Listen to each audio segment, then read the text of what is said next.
चलिए, नमस्कार छात्रों, ये आपका देखिए क्वेश्चन नंबर है 11। ठीक है, क्लास 10th मैथ के आपके अति महत्वपूर्ण क्वेश्चन करा रहा हूँ। ठीक है, आपका पार्ट 4 है। ठीक है, आपका क्वेश्चन नंबर है 11। ठीक है, 11 आपसे कहा एक भिन्न का अंश उसके हर से 3 कम है। पहले से मानिए माना आपसे कहा अंश उसके हर से 3 कम है। ठीक है, तो पहले से क्या आप मानोगे, माना भिन्न का हर एक्स और भिन्न का अंश कितना होगा, भिन्न का अंश आपसे कहा भिन्न का अंश उसके हर से 3 कम है। अब यह आपका होगा एक्स माइनस के 3। ठीक है, अब लगिए तो आपकी भिन्न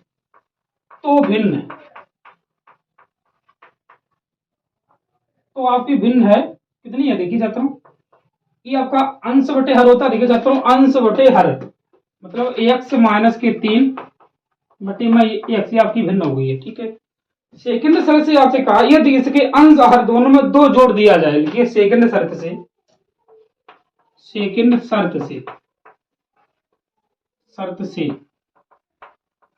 अंश बा हर में 2 जोड़ने पर तब देखिए छात्रों 10 आपने भिन्न मानी एक्स, ये देखिए ये आपकी भिन्न है। ऐसी भिन्न आपको देखिए छात्रों, ये आपकी भिन्न है एक्स माइनस के 3 बटे में एक्स। अब दोनों में आप 2 जोड़िए। लिखिए आप लिखिए 2, यहाँ पे लिखिए आप 2। ठीक है, तभी आपका हो जाएगी देखिए छात्रों एक्स माइनस 1 और एक्स प्लस 1। ठीक है, अब आप इसका इन दोनों का योग जो है आपका 29 बटे 20 है। लिखिए दोनों का योग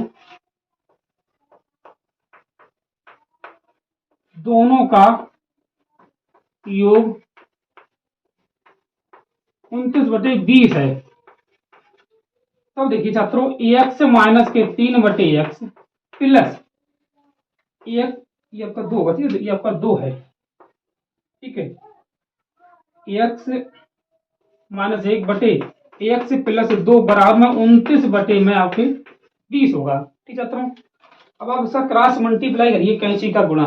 ठीक है, अब देखिए एक्स माइनस 3 और एक्स प्लस 2 प्लस इसका ऐसे में करोगे एक्स स्क्वायर माइनस के एक्स बटे में एक्स स्क्वायर प्लस के 2x बराबर 29 बटे में 20। तब देखिए छात्रों आप इनका उड़ा करिए, इसका इसमें करिए एक्स स्क्वायर। देखिए आपके माइनस के एक्स बचे और 3 दूनी 6 प्लस एक्स स्क्वायर माइनस के एक्स बटे में आपका एक्स स्क्वायर प्लस के 2x बराबर में 29 बटे 20 है। ठीक है, पहले इतना अपलोड करिए। ठीक है, पहले इतना अपलोड करिए और उससे आगे देखिए। अब देखिए छात्रों इससे आगे देखिए एक्स इंटू एक्स प्लस में आपको 2x स्क्वायर। देखिए माइनस एक्स आपके माइनस के 2x माइनस के 6 बटे में एक्स स्क्वायर प्लस के 2x बराबर में 29 बटे 20। अब गुणा कर देखिए छात्रों 20 दूनी 40 एक्स स्क्वायर, फिर 20 दूनी 40 के एक्स, 6 दूनी 12 मतलब 120 बराबर में 29 एक्स स्क्वायर, 29 दूनी 58 एक्स। ठीक है, अब ये दोनों पद आप उधर ले आओ, आपके प्लस के हैं दोनों तरह हैं, आपके माइनस के हो जाए। ठीक है छात्रों, अब देखिए 40 एक्स स्क्वायर माइनस के 29 एक्स स्क्वायर माइनस के 40 और माइनस के ही आपकी है 58 एक्स माइनस के 120 बराबर में 0। अब इसे आप हटाए तो माइनस के आपके प्लस के बचे हैं आपके 11 एक्स स्क्वायर। ठीक है, अब देखिए इसे आप जोड़ दीजिए 8 और 5 4 9 58 एक्स माइनस के 120 बराबर में 0। ठीक है, अब इनका पहले आप गुणा करिए। देखिए छात्रों अब इसे आपको खंड काटने हैं। ठीक है, तब देखिए इसे आगे इसे आप खंड काटिए। तो 11 एक्स स्क्वायर माइनस के 110 एक्स और प्लस के आपके 12 एक्स माइनस के 120 जब बचे आप घटेगा आपके 98 ही बचे हैं। ठीक छात्रों, अब यहाँ से क्या करना है आपको, 11x कॉमन लीजिए, बचे आपका x माइनस के 11 ढाई 110।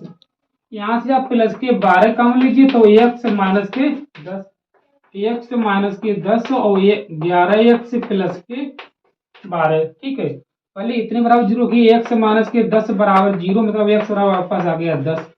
फिर इसे उठाइए आप, 11x बराबर में माइनस के 12, x बराबर माइनस के 12 बटे 11। ये आपका मान जो ऋणात्मक आया। ठीक है, ये आपका मान नहीं होगा। आपने भिन्न क्या मानी थी, देखिए छात्रों, आपने भिन्न मानी थी, आपके पास भिन्न थी, क्या थी देखिए, एक्स माइनस के 3 बटे एक्स आपके पास भिन्न थी। ठीक है, अब आपके पास एक्स का मान 10 आया, लिखिए 10 माइनस के 3 बटे में 10, इसे आप बताइए 7 बटे 3 आपकी भिन्न है ये। ठीक है, ये भी आपका अति महत्वपूर्ण क्वेश्चन है। ठीक है, इसे आप नोट करिए। अब इससे आगे क्वेश्चन हम देखिए आगे। अब चलिए छात्रों, इससे आगे देखिए, आपका क्वेश्चन नंबर 12 है। ठीक है, ये मैंने साड़ी बना ली। ठीक है, आपका वर्ग अंतराल है, ये आपकी 12 मात्रा। आपसे इस सवाल में माध्य पूछा है, माध्य। ठीक छात्रों, अब देखिए माध्य के लिए सबसे पहले आपको माध्यमान चाहिए। मध्यमान का होता है, ये आपका एक्स है, ये आपका एफ है। ठीक है, मध्यमान आपसे कहां से निकलेगा, इन दोनों को पहले आप जोड़िए, उनका फिर आधा करिए। 60 20 80, 80 का दे आपके 40, ये आपके 160, 160 के आधे 80 होंगे। ठीक है, इसे आप जोड़िए, अब 250 होंगे। अब 250 आधे करिए 125, इसका आप आधे करिए। देखिए छात्रों, आपको देखिए इधर आपको 400 हो, 4 में आपके 200, इसके आप आधे करिए, इधर आप मिलाइए, आपका 600 हो जाएगा, 600 आधे आपके 300। ठीक है, इसका आप आधे करिए, देखिए छात्रों, आपका 800 होगा, इसका 800 आधे आपके 400। ठीक है, अब इन दोनों का गुणा करिए, एफ गुणे इन दोनों का गुणा लिखिए आप, इसका गुणा लिखिए, इसका गुणा करिए, इसका करिए, इसका इसमें, इसका इसमें और इसका इसमें। तब देखिए 7 चौक 28, 280, 8 पंचे 40 आपके 400, इसका इसमें करिए। देखिए छात्रों 125 का 16 में करिए आप पहले। ठीक है, करके बताइए, 2000 हो गए। ठीक है, चलो 2000। अब इसका इसमें 12 दूनी 24 आपके 2400, 3 दूनी आपके 600, 4 3 12 आपके 1200। अब इसे जुड़िए, आपका होगा सिग्मा एफ, इसे आप जोड़िए, आपका सिग्मा एफ एक्स होगा, इसे आप जोड़िए। आपका होता है देखिए छात्रों, समांतर माध्य, समांतर माध्य बराबर सिग्मा एफ एक्स बटे सिग्मा एफ, ये आपका फार्मूला है। ठीक है, इन्हें आप जोड़ बताइए, इसे आप जोड़िए, ये आपका कितना है, देखिए 7 5 12 24, इधर जोड़िए पूरा कितना, देखिए आपका इधर आपका है 6880, ये आपका है 6880 है। ठीक है, तो इसे भी जोड़ बताइए। तब देखिए,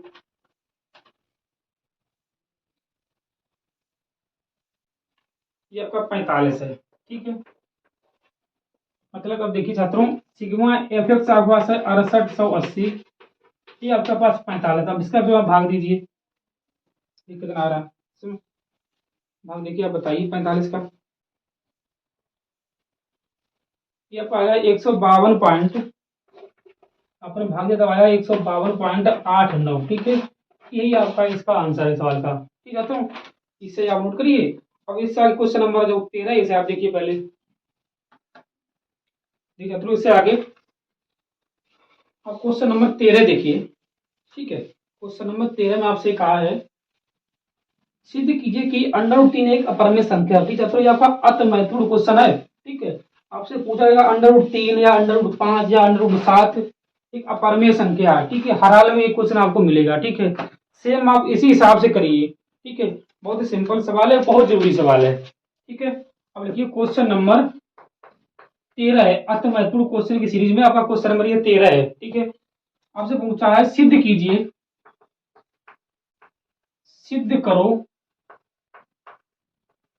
कि √3 एक अपरिमेय संख्या है, अपरिमेय संख्या है। ये आपको सिद्ध करना है ठीक छात्रों। ये ठीक है, पहले इसे मानिए माना √3 एक परमेय संख्या है। ठीक है, परमेय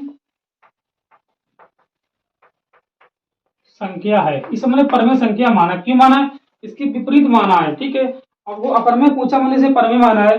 परमेय संख्या वे होती है बटे में लिख सकते हैं, ए बटे बी में आप लिख सकते हो। ठीक छात्रों, अगर इसे आपने परमेय माना तो इसे आप बटे में लिख सकते हो, √3 बराबर ए बटे बी। लेकिन इसकी कंडीशन होती है, क्या कंडीशन होती है? ए व बी सह अभाज्य है, सह अभाज्य है। और बी नॉट इक्वल टू 0, मतलब बी का मान 0 नहीं हो सकता है। सहभाज्य का मतलब है किसी एक के पहाड़े से नहीं कटे हैं। ठीक है, मतलब अगर ये ए व बी किसी एक के पहाड़े से नहीं कटे, ठीक है, खुद के पहाड़े से ही कटे, तो होती है सहभाज्य संख्या है। ठीक है छात्रों, हमें ये प्रूव कर दिया कि ए और बी किसी एक पहाड़े से कट रही है। ये आपको सिद्ध कर दिया कि ए और बी किसी एक पहाड़े से कट रही है। तो ये हमारी घटना अमान्य हुई है कि मैंने ये परमेय मानी है, ये परमेय सिद्ध हुई है वहीं से। ठीक है, अगर आपने इसे ए और बी माना है तो इसलिए दोनों पक्षों का वर्ग करने पर, दोनों पक्षों का वर्ग करने पर, तो अब देखिए √3 का वर्ग बराबर ए बटे बी का वर्ग। अब √3 का वर्ग करिए, आपका 3 होगा, ये आपका a² बटे में b² होगा। ठीक है, आप b² इधर ले आइए। देखिए छात्रों, b² बराबर आपका a² बटे में 3। इसका मतलब याद है जो a² जो आपका है 3 से विभाज्य है। आप लिखोगे यहाँ पर क्या लिखे, ये देखिए a² 3 से विभाज्य है,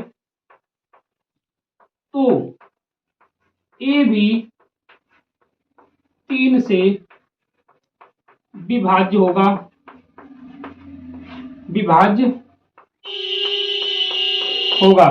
ठीक है छात्रों।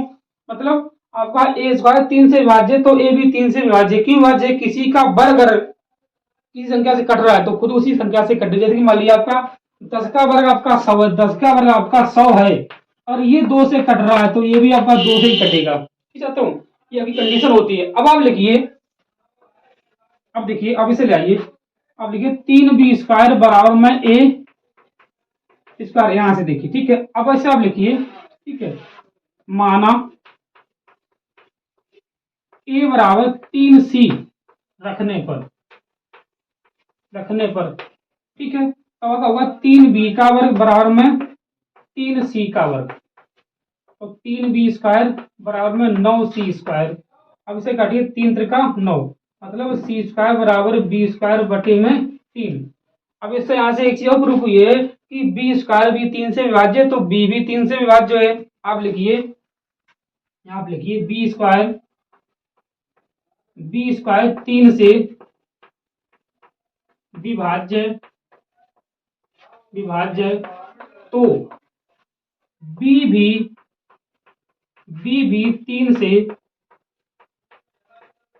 विभाज्य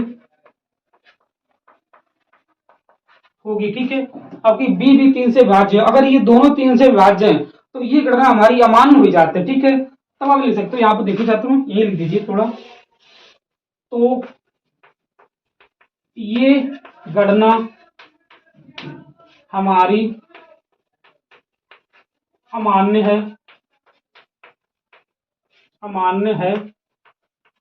अतः √3 एक अपरमेय